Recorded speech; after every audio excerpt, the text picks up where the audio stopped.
I emphasize the fact that the Arab world hold Hamas accountable, that there is a lot of criticism in that, and rightly so, including the Palestinians.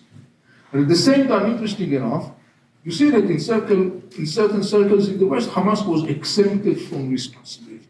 I'm not talking post-October 7, I'm talking already before October 7. There has been a clear tendency to exempt Hamas from responsibility. Hamas people themselves are saying that they knew that would be the reaction within a couple of circuits in the West. And by the way, when you look at posters that Hamas has published following October 7 in the context of the Western public discussion, you see very clearly how Hamas was very well prepared to that phase, using the right terminology, sending the right messages, from Hamas perspective, of course.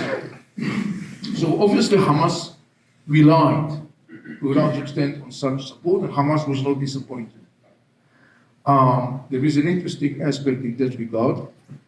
Now, the issue of the governmental accountability is very significant because, in my recent book that was published in 2023, I wrote, among other things, I wrote about this issue. And I said, look, as long as Hamas is going to be exempted, the outcome will be disastrous for Israelis and Palestinians. And unfortunately, that prediction was materialized in the issue of October 7. And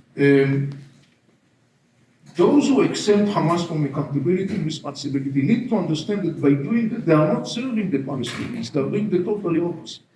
What they are doing is actually, they are perpetuating the conflict, they are escalating the conflict, because Hamas says, I'm not responsible, I'm exempted from responsibility, and I can continue with my past.